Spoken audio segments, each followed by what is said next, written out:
Welcome to today's video. तो आज की वीडियो में हम लोग बात करने वाले हैं कि तुम लोग अगर कोई भी बैकग्राउंड से हो, चाहे वो फाइनेंस बैकग्राउंड हो, चाहे वो नॉन फाइनेंस बैकग्राउंड हो, चाहे वो कॉमर्स हो, चाहे आर्ट्स हो, चाहे साइंस हो, तुम लोग कैसे ब्रेक कर सकते हो फाइनेंस में, कैसे तुम लोग घुस सकते हो फाइनेंस फील्ड में। ठीक है, तो वीडियो को एंड तक देखना, जल्दी चैनल सब्सक्राइब कर दो। चलो स्टार्ट करते हैं। तो देखो, सबसे पहला चीज़ जो है वो है कि तुम लोग अपना माइंडसेट शिफ्ट करना पड़ेगा। चाहे तुम लोग कोई भी बैकग्राउंड से आ रहे हो, तुम लोग को सबसे पहले ये चीज़ समझना पड़ेगा कि फाइनेंस इज़ नॉट ईजी। ठीक है, सबसे पहला चीज़ ये तुम लोग को समझना पड़ेगा कि ये इजी नहीं है। ठीक है, बहुत लोग ये सोच के आते हैं कि फाइनेंस तो यार इजी है, फाइनेंस तो ऐसे ही हो जाएगा, फाइनेंस में तो मैथ्स है, फाइनेंस में तो ये है, फाइनेंस में तो वो है। तो ऐसा सोच के मत आना, क्योंकि फाइनेंस इजी नहीं है। तुम जो लोग फाइनेंस इंडस्ट्री में ऑलरेडी हैं उनसे जाके पूछो, उनसे जाके पता करो कि फाइनेंस इज नॉट ईजी। तो ये सोच के मत आना कि फाइनेंस ईजी है। हाँ, ये भी सोच के मत आना कि फाइनेंस बहुत ज़्यादा हार्ड है। ठीक है, फाइनेंस बहुत ज़्यादा हार्ड है। तो अगर ऐसा कोई लोग है जो तुम्हारा जान पहचान का है, तुम्हारा दोस्त है, तुम्हारा कोई भी लोग है जो फाइनेंस फील्ड में घुसना चाहता है, एंड वो तुमको ये बोल रहा है कि भाई फाइनेंस फील्ड तो बहुत ज़्यादा हार्ड है, इसीलिए हम उसमें नहीं घुसेंगे क्योंकि बहुत ज़्यादा कंपटीशन है, बहुत ज़्यादा हार्ड है, तो उसको बोलना कि ऐसा नहीं है भाई, हार्ड है। मैं ये नहीं बोल रहा हूँ कि ईजी है, मैं ये नहीं बोल रहा हूँ कि हार्ड है। एक्सट्रीम एंड पे नहीं रखना है कि बहुत ज़्यादा हार्ड है, बहुत ज़्यादा ईजी है। वो मीडियोकर है बीच में। ठीक है, तो तुमको ये समझना होगा कि अगर तुम्हारा इसमें पैशन है, अगर तुमको सच में फाइनेंस करना है, अगर तुमको इसमें इंटरेस्ट है, अगर तुमको स्टॉक मार्केट में इंटरेस्ट है, अगर तुमको बॉन्ड मार्केट में इंटरेस्ट है, अगर तुमको कैपिटल मार्केट्स में इंटरेस्ट है, अगर तुमको पोर्टफोलियो मैनेजमेंट में इंटरेस्ट है, अगर तुमको इन्वेस्टमेंट बैंकिंग में इंटरेस्ट है, या कोई भी और फील्ड हो गया, इक्विटी रिसर्च हो गया, या कोई भी और फील्ड हो गया, कोई भी फाइनेंस का फील्ड में तुमको इंटरेस्ट है और तुम पैशनेट हो, तो तुम उसमें करियर बना सकते हो, तुम फाइनेंस में घुस सकते हो। डजेंट मैटर तुम्हारा क्या बैकग्राउंड है, वो कोई मैटर नहीं करता है। अगर तुम सच में पैशनेट हो लर्निंग के लिए, एंड तुम सच में पैशनेट हो कि हाँ हमको भैया करियर बनाना है फाइनेंस में, तो सबसे पहले अपना माइंडसेट शिफ्ट करना। ये चीज़ मत सोचना, एकदम ही इसको मत लेना कि बहुत ज़्यादा ईजी यार ऐसे ही हो जाएगा, या एकदम ही मत लेना कि ये तो होगा ही नहीं, बहुत ज़्यादा डिफिकल्ट है। इसको रिस्पेक्ट देना जितना रिस्पेक्ट ये मांगता है। ठीक है, चाहे तुम कोई भी प्रोग्राम कर रहे हो, कुछ भी कर रहे हो, वो हम लोग आगे डिस्कस करेंगे। तो तुम लोग को माइंडसेट शिफ्ट करना बहुत ज़्यादा ज़रूरी है। तुम लोग को धीरे धीरे सोचना स्टार्ट करना पड़ेगा कि एक फाइनेंस गाय कैसे सोचता है, एक फाइनेंस गाय कैसे कोई न्यूज़ को पढ़ता है, एक फाइनेंस गाय कैसे पूरा दुनिया का को देखता है कि अच्छा ग्लोबल इकोनॉमी में भी क्या चल रहा है, इंडियन इकोनॉमी में भी क्या चल रहा है, ये सारी चीज़ को कैसे समझता है, कैसे करता है। तो तुमको एक माइंडसेट शिफ्ट करना पड़ेगा अपना। वो चीज़ से तुम नहीं आ सकते हो, कोई और माइंडसेट, वीक माइंडसेट से तुम यहाँ नहीं आ सकते हो। यहाँ पे तुमको एक अच्छे माइंडसेट से आना होगा ताकि तुम अच्छा करियर बना पाओ फाइनेंस में। अब देखो, जो चीज़ है जिस पे तुमको बहुत ज़्यादा फोकस करना है वो है स्किल्स। देखो, स्किल्स एक ऐसा चीज़ है ना जो तुमको फाइनेंस में बहुत ज़्यादा हेल्प करेगा। तुम बहुत लोगों से सुनते होंगे कि सीएफए कर लो, एफआरएम कर लो, ये कर लो, एमबीए कर लो, वो कर लो। भाई कुछ काम नहीं देगा अगर तुम्हारे पास स्किल है नहीं है तो। देखो, एमबीए, सीएफए, एफआरएम, ये सारी चीज़ जो है ना वो तुमको फाइनेंस में घुसने में हेल्प करेगा। इस पर हम लोग आगे बात करेंगे कि कौन कौन सा सर्टिफिकेशन तुम कर सकते हो फाइनेंस में घुसने के लिए। लेकिन ये है ना, ये सिर्फ तुमको फाइनेंस में घुसने के लिए हेल्प करेगा। ये तुमको ग्रो करने में हेल्प नहीं करेगा, ये तुमको अच्छा जॉब पाने में हेल्प नहीं करेगा। ये तुमको हेल्प करेगा फाइनेंस में एंटर करने के लिए, तुमको एक डिसेंट जॉब दे देगा, तुमको नॉर्मल जॉब दे देगा। उसके बाद जो तुम्हारा होता है ना सारा कुछ स्किल्स पे। अगर तुमको एक बेटर जॉब चाहिए एज अ फ्रेशर ही, तो तुमको स्किल पे फोकस करना पड़ेगा, क्योंकि देखो फाइनेंस में कंपटीशन ज़्यादा है। हाँ ज़्यादा है, ये बात सच है कि फाइनेंस में कंपटीशन बहुत ज़्यादा है। ऐसा नहीं है कि फाइनेंस में कंपटीशन नहीं, क्योंकि तुम लोग भी देख रहे हो आज के टाइम में, अगर तुम लोग लिंक्डइन यूज़ करते हो या तुम लोग इंस्टाग्राम यूज़ करते हो, कोई भी सोशल मीडिया प्लेटफॉर्म यूज़ करते हो, तुम लोग को पता चल रहा होगा कि फाइनेंस में बहुत लोग करियर बनाना चाह रहा है, बहुत लोग सीएफए करना चाह रहा है, बहुत लोग एफआरएम करना चाह रहा है, या बहुत लोग और कोई भी डिग्री जो होता है सीए करना चाह रहा है, बहुत लोग ये सारा चीज़ करना चाह रहा है। तो इसीलिए कंपटीशन बहुत है। लेकिन कंपटीशन में तुमको अगर अलग होना है तो तुमको अपने स्किल्स पे फोकस करना पड़ेगा, क्योंकि सब लोग सर्टिफिकेशंस के पीछे भाग रहा है। मैक्सिमम लोग सर्टिफिकेशंस के पीछे भाग रहा है, बहुत कम ही लोग ऐसा है जो स्किल्स के पीछे भाग रहा है। तो इसीलिए स्किल्स के पीछे अगर तुम भागोगे तो तुमको सक्सेस जरूर मिलेगा। अब कौन कौन से स्किल्स पे फोकस करना है भैया, थोड़ा ये भी बता दीजिए। तो देखो, सबसे पहला स्किल्स जो है वो होता है अकाउंटिंग का बेसिक नॉलेज। ठीक है, तुमको अकाउंटिंग का बेसिक नॉलेज आना चाहिए। ये सारा चीज़ नोट डाउन करके रखो। अगर तुम एक नॉन फाइनेंस बैकग्राउंड से हो या फाइनेंस बैकग्राउंड से हो, डजेंट मैटर, तुमको इससे पता चलेगा कि तुमको क्या चाहिए, क्या चीज़ चाहिए। अगर तुम ट्वेल्थ में हो, ट्वेल्थ पास आउट किए हो, तुमको क्या चीज़ चाहिए फाइनेंस में करियर बनाने के लिए, तो अकाउंटिंग का बेसिक्स तुमको आना चाहिए। अब बेसिक्स मतलब क्या है मेरे को, कि तुमको समझ आना चाहिए फाइनेंशियल स्टेटमेंट्स क्या होता है, इनकम स्टेटमेंट क्या होता है, बैलेंस शीट क्या होता है, कैश फ्लो स्टेटमेंट क्या होता है, वो सारी चीज़ का काम क्या होता है, टर्मिनोलॉजीज क्या होता है कि एक डेटर क्या होता है, एक लाइबिलिटी क्या होता है, एक एसेट क्या होता है। ठीक है, कैश फ्लो फ्रॉम ऑपरेशंस क्या होता है, cash flow from operation cash flow from investing से कैसे अलग है, जो डिप्रिसिएशन है उसका क्या इम्पैक्ट होता है, ये सारी चीज़ तुमको बेसिक अकाउंटिंग आना चाहिए। मैं तुमको यहाँ ये नहीं बोल रहा हूँ कि तुमको जनरल लेजर बनाने आना चाहिए, नहीं। अगर तुमको आता है, तुम अकाउंट्स बैकग्राउंड से हो तो वेल एंड गुड, अगर तुमको नहीं आता है तो कोई दिक्कत नहीं है। तुमको पढ़ना आना चाहिए फाइनेंशियल स्टेटमेंट्स को, कि फाइनेंशियल स्टेटमेंट्स होता क्या है, उसका वर्ड्स जो टर्मिनोलॉजीज है, कि डेटर क्या होता है। जैसे डेटर क्या होता है, फॉर एग्जांपल कि हम लोग कोई गुड्स बेचे तो उससे हम लोग को पैसा आना है, तो हम लोग क्रेडिट में गुड बेचे, मतलब उधार में गुड्स बेचे, तो उससे हम लोग को पैसा आना है, तो वो हम लोग का डेटर हो गया।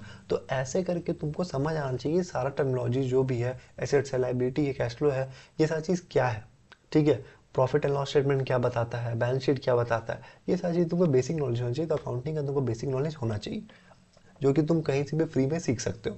अब जो नेक्स्ट स्किल है वो है तुमको वैल्यूएशन आना चाहिए, वैल्यूएशन एंड फाइनेंशियल मॉडलिंग, ठीक है।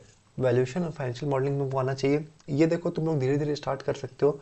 अगर तुम लोग अभी एकदम नए हो तो पहले अकाउंटिंग बेसिक्स पे स्टार्ट करो, उसके बाद थोड़ा सा बेसिक बिगनर फ्रेंडली फाइनेंस के बारे में पढ़ो, जानो फाइनेंस के बारे में कैसे जानना है भैया। फाइनेंस के बारे में तुम नॉर्मल बेसिक जानो कि स्टॉक मार्केट कैसे वर्क करता है, बॉन्ड मार्केट कैसे वर्क करता है, कितने तरह का मार्केट होता है, फाइनेंस का क्या मतलब होता है, ये सारी चीज़ तुम जानो। मैंने भी एक beginner friendly finance series start किया है, जिसपे 4 लेक्चर्स अपलोड हो चुके हैं, तुम लोग जाके चेकआउट कर सकते हो। अगर तुम लोगों को चाहिए कि और लेक्चर्स उस पर आए तो मेरे कमेंट्स में बताना कि भैया प्लीज़ उस पर और लेक्चर्स लेके आइए, मैं अगला लेक्चर उस पर लेके आ जाऊँगा। तो वैल्यूएशन एंड फाइनेंशियल मॉडलिंग सीखो, ठीक है। कम्युनिकेशन स्किल्स को पे अपना बेटर फोकस करो, कि कम्युनिकेशन स्किल्स तुम लोग को सबको ज़रूरत पड़ता है, चाहे तुम लोग कोई भी स्टेज में हो अपने लाइफ में, कम्युनिकेशन स्किल्स तुमको हेल्प करेगा। तो ये कुछ कुछ चीज़ें हैं जो स्किल्स तुम लोग को फोकस करना चाहिए, जो स्किल्स तुम लोग को आगे जाके हेल्प करेगा फाइनेंस में एक अच्छा करियर बनाने के लिए।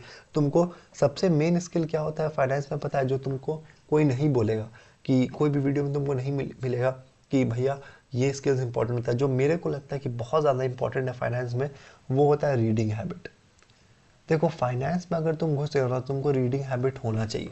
तुमको न्यूज़ पढ़ने का, अब देखो रीडिंग मतलब क्या, रीडिंग मतलब तुमको न्यूज़ पढ़ने का हैबिट होना चाहिए, तुमको बुक्स पढ़ने का हैबिट होना चाहिए, तुमको आर्टिकल्स पढ़ने का हैबिट होना चाहिए, तुमको ये सारी चीज़ का हैबिट होना चाहिए।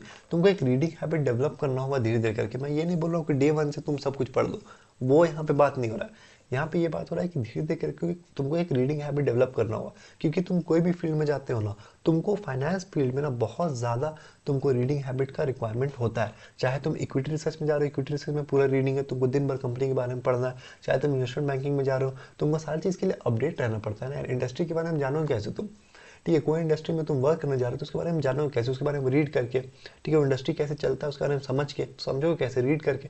तो तुमको बहुत सारा बुक्स, आर्टिकल्स, न्यूज़, ये सारी चीज़ कॉन्स्टेंट बेसिस पे पढ़ते रहना पड़ेगा, तब तुमको समझ आएगा, तब तुम एक अच्छा फाइनेंस में करियर बना सकोगे, एक लॉन्ग टर्म करियर बना सकोगे फाइनेंस में। तो इसीलिए ट्राई करो कि धीरे धीरे करके रीडिंग हैबिट डेवलप करने का। 2-3 न्यूज़ आर्टिकल हर दिन पढ़ो, ट्राई करो समझने की क्या चल रहा है इकोनॉमी में। एक तो इकोनॉमिक पढ़ लो पूरा कि इंडियन इकोनॉमी में क्या चल रहा है, उसके बाद कोई इंडस्ट्री अगर तुमको सीखना है वो पर्टिकुलर इंडस्ट्री का न्यूज़ पढ़ सकते हो। तो ऐसे करके तुम धीरे धीरे करके न्यूज़ पढ़ना स्टार्ट कर सकते हो। और बुक अगर तुमको चाहिए कि मैं रिकमेंड करूँ कौन कौन सा बुक तुम लोग को पढ़ना चाहिए as a beginner in finance, तो मेरे कमेंट सेक्शन में बताना, मैं अगला वीडियोज़ पे लेके आ जाऊँगा। और ये सारे स्किल्स है जिस पे तुम लोग फोकस कर सकते हो। तो ये कुछ स्किल्स है, ठीक है। और बाकी मैंने एक वीडियो ऑलरेडी बनाया हुआ है कि कौन कौन सा स्किल्स बहुत इंपॉर्टेंट है जो तुम लोग को सीखना चाहिए 2025 या 2026 में, कभी भी फ्यूचर में जो तुमको काम आएगा, तो उसका भी लिंक डिस्क्रिप्शन मिल जाएगा, वो भी जाके चेकआउट कर लेना। अब आगे है कि प्रूफ ऑफ वर्क। अब देखो हम लोग को ना ऐसा नहीं करना है कि हम लोग स्किल्स जो सीख रहे हैं ना उसका बस सर्टिफिकेट लेके रख लिए, ठीक है। बहुत लोग ये गलती करते हैं कि वो लोग सिर्फ और सिर्फ सर्टिफिकेट लेके रख लेते हैं, जो कि हम लोग को नहीं करना है। हम लोग को ना प्रूफ ऑफ वर्क दिखाना है। मतलब भैया, मतलब अगर तुम वैल्यूएशन सीखे हो तो वैल्यूएशन रिपोर्ट बनाओ, अगर तुम फाइनेंशियल मॉडलिंग सीखे हो तो फाइनेंशियल मॉडल बनाओ एक्सेल पे, ये सारी चीज़ करके दिखाओ सामने वाला को। अगर तुम कोई इंडस्ट्री के बारे में पढ़े हो तो इंडस्ट्री रिपोर्ट बनाओ, ठीक है। ये सारी चीज़ जब तुम करोगे तब रिक्रूटर तुम्हारा देखेगा कि अरे यार हाँ इसको तो सच में आता है, ये खाली लिख नहीं दिया है कि हम यहाँ से कोर्स किए थे, वहाँ से कोर्स किए, ये किए वो किए, सिर्फ ये सर्टिफिकेट नहीं जुगाड़ा है, उसको सच में काम आता है, वो तुम्हारा एक प्रूफ ऑफ वर्क है। तुमको वो दिखाएगा, रिक्रूटर को दिखाएगा कि अच्छा इस बंदे को काम आता है, ये बंदा यहाँ फेंकने नहीं आया खाली, ये बंदा खाली सर्टिफिकेट जमा नहीं किया, ठीक है, ये बंदा खाली बेकार काम नहीं किया, इसको सच में आता है। तो फाइनेंशियल मॉडल्स बनाओ, वैल्यूएशन रिपोर्ट्स लिखो, फिर से तुम अगर इक्विटी रिसर्च में जाना चाहते हो तो इक्विटी रिसर्च का रिपोर्ट बनाओ। उसके बाद ये सारी चीज़ करोगे तब तुम्हारा एक प्रूफ ऑफ वर्क रहेगा। ये सारी चीज़ करके तुमको फिर लिंक्डइन में पोस्ट करना है कि हाँ लिंक्डइन पे रेगुलरली पोस्ट कर रहे हैं, ताकि रिक्रूटर्स लोग तुम्हारा एक अच्छा प्रोफाइल बने, ताकि पता चले कि अच्छा ये तो रेगुलरली पोस्ट करता है, इसको तो आता है, ठीक है। ये सारी चीज़ इंडस्ट्री पे रिपोर्ट्स लिखो, तो प्रूफ ऑफ वर्क देखना बहुत ज़रूरी है। तो पहले स्किल्स सीखो, फिर प्रूफ ऑफ वर्क करो। प्रूफ ऑफ वर्क कैसे करना है, वो स्किल्स पे तुमको प्रोजेक्ट्स बनाना है, ठीक है। अब जो नेक्स्ट चीज़ आता है वो आता है सर्टिफिकेशन, जो कि सब लोग दौड़ रहे हैं जिसके पीछे सर्टिफिकेशन। भैया CFA कर ले, FRM कर ले, CA कर ले, सब इसके पीछे लगे हुए हैं। CFA, FRM, CA ये कर लेते हैं, वो कर लेते हैं, CAI कर लेते हैं, CMA कर लेते हैं, सब लोग पीछे लगे हुए हैं। तो सर्टिफिकेशंस करना चाहिए या नहीं करना चाहिए? देखो मेरे हिसाब से क्या है कि अगर तुम श्योर नहीं हो कि तुमको करियर बनाना है फाइनेंस में या नहीं, अभी तुम सोच रहे हो, तुमको फाइनेंस में इंटरेस्ट अभी आ रहा है, तुम कुछ फाइनेंस के बारे में पढ़े नहीं हो, ठीक है, तो सीधा CFA पे जब मत करो। क्यों? इसका रीज़न एक ही है कि बहुत ज़्यादा कॉस्टली अफेयर है CFA में तुम्हारा 1-1.5 लाख का खर्चा होगा एक लेवल पे, ठीक है। 1 लाख तो खर्चा होगा ही रजिस्ट्रेशन फीस, तो 1 लाख तुम्हारा खर्चा होगा, प्लस अगर तुम ट्यूशन लेते हो तो सारा कुछ मिला के तुम ले लो कि 1.5 लाख का खर्चा होगा तुम्हारा एक लेवल में। तो सीधा CFA के ऊपर मत कूदो, पहले तुम NISM का या फिर NCFM का सर्टिफिकेशंस करो, ठीक है। NISM का या NCFM का सर्टिफिकेशंस करो, ये सारी चीज़ पहले करो, क्योंकि ये शॉर्ट टर्म कोर्सेज होता है, ये तुमको 1 महीना 2 महीना में तुम कंप्लीट कर लोगे, 3 महीना में तुम कंप्लीट कर लोगे। इससे तुमको क्या पता चलेगा, तुमको ये सागर तुम्हारे लिए है कि नहीं। जो फाइनेंस का पूरा बड़ा सा सागर है, ये तुमको टेस्ट कराएगा कि वो तुम्हारे लिए है या नहीं।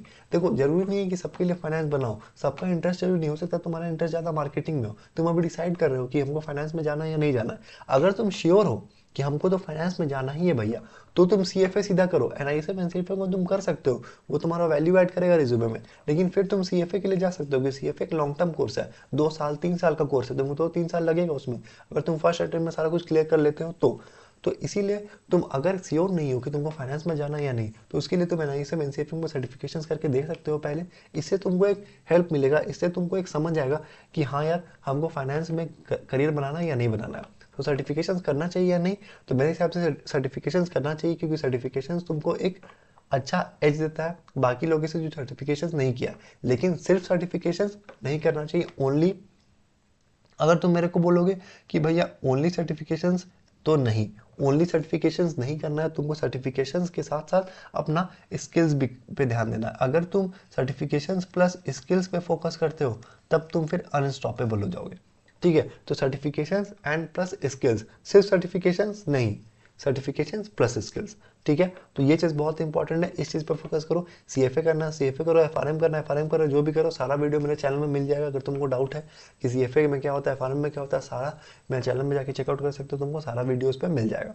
अब जो नेक्स्ट चीज़ है वो है एंड चीज़ नेटवर्किंग, जो कि बहुत इंपॉर्टेंट, जो कि बहुत लोग इसको अवॉइड करते हैं। अब नहीं पता क्यों अवॉइड करते हैं, कि वो इंट्रोवर्ट होते हैं या जो भी रीज़न है, लेकिन तुमको नेटवर्किंग करना है। जो भी फील्ड में तुमको जाना है ना, अगर तुमको IB में जाना है, या तुमको इक्विटी रिसर्च में जाना है, या तुमको कोई भी फील्ड में जाना है फाइनेंस में, ठीक है, वैल्यूएशन एनालिस्ट बनना है तुमको, कोई भी फील्ड में जाना है तुमको, तुम जो फील्ड में तुमको जाना है, जो चीज़ जो रोल में तुमको जाना है ना, उस रोल में जो लोग अभी है ना, अलग अलग फॉर्म्स में जो लोग उस रोल में, वो सारे लोगों को तुम कनेक्शन रिक्वेस्ट भेजो, वो लोग से कनेक्ट करने की कोशिश करो। अब देखो अंधाधुंध किसी को भी कनेक्शन रिक्वेस्ट नहीं भेज देना, सर्च करो जाके, तुमको 3 पर्सनलाइज नोट्स देता है लिंक्डइन, अगर तुम उसके प्रीमियम मेंबर नहीं हो तो 3 पर्सनलाइज नोट दिया जाता है, जो कि तुम कनेक्शन रिक्वेस्ट के साथ भेज सकते हो लिख के, तो उसका यूज़ करो।